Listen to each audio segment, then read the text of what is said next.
क्या भारत सिर्फ एमका के लिए इंजन बना रहा है या फिर 2040 के युद्धों की तस्वीर बदलने वाली ऐसी तकनीक पर काम कर रहा है जो दुनिया के सबसे ताकतवर फाइटर जेट्स को भी पीछे छोड़ दे?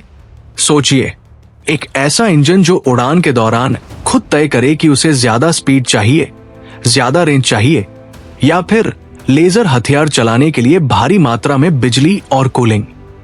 सुनने में साइंस फिक्शन लगता है, लेकिन भारत का GTRE अब इसी भविष्य की तकनीक एडेप्टिव साइकिल इंजन पर नजरें टिकाए हुए है। क्या भारत छठी पीढ़ी के लड़ाकू विमानों की दौड़ में सबसे बड़ा दाव खेलने जा रहा है? आइए जानते हैं। एमका MK2 के लिए भारत विदेशी सहयोग की तलाश में है और इस दौड़ में ब्रिटेन की रोल्स रॉयस ने बेहद आकर्षक प्रस्ताव दिया है।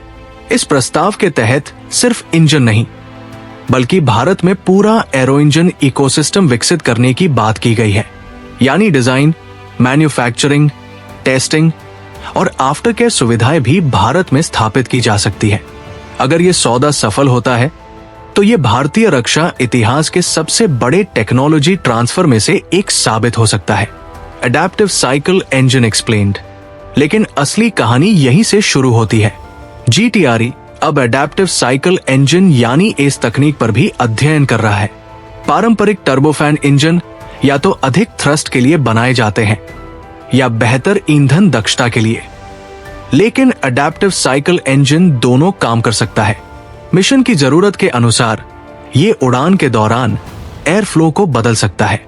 लंबी दूरी की उड़ान के समय ये ईंधन बचाता है, जबकि युद्ध के दौरान तुरंत हाई थ्रस्ट मोड में जाकर जबरदस्त प्रदर्शन देता है। इससे लड़ाकू विमान को अधिक रेंज, तेज एक्सेलरेशन और ज्यादा समय तक ऑपरेशन करने की क्षमता मिलती है। 3 स्ट्रीम टेक्नोलॉजी। अब बात करते हैं इस तकनीक के सबसे महत्वपूर्ण हिस्से की। आज के ज्यादातर फाइटर इंजन 2 एयर स्ट्रीम का उपयोग करते हैं, लेकिन भविष्य के एडेप्टिव इंजन्स में तीसरी नियंत्रित एयर स्ट्रीम जोड़ी जाती है। यही तीसरी स्ट्रीम पूरी गेम बदल देती है।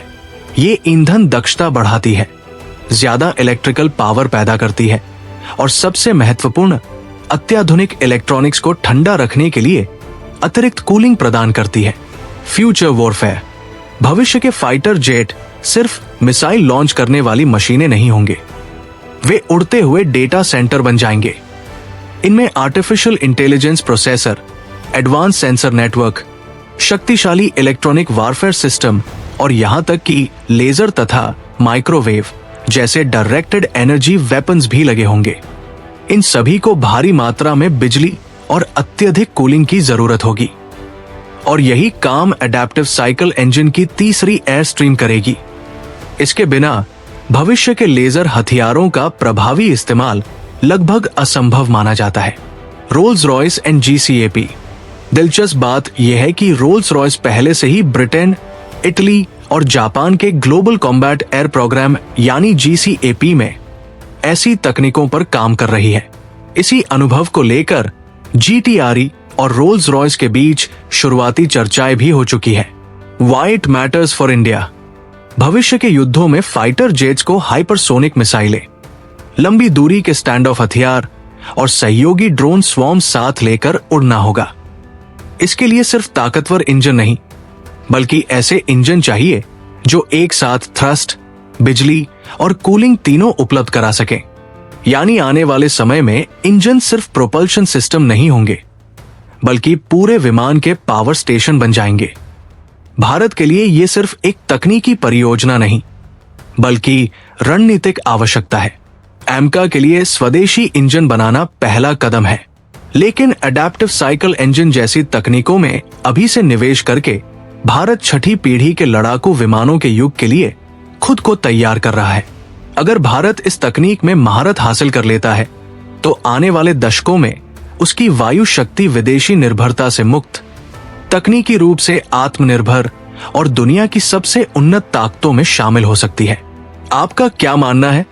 क्या भारत एडेप्टिव साइकिल इंजन तकनीक में दुनिया के अग्रणी देशों की बराबरी कर पाएगा? अपनी राय कमेंट सेक्शन में जरूर बताइए।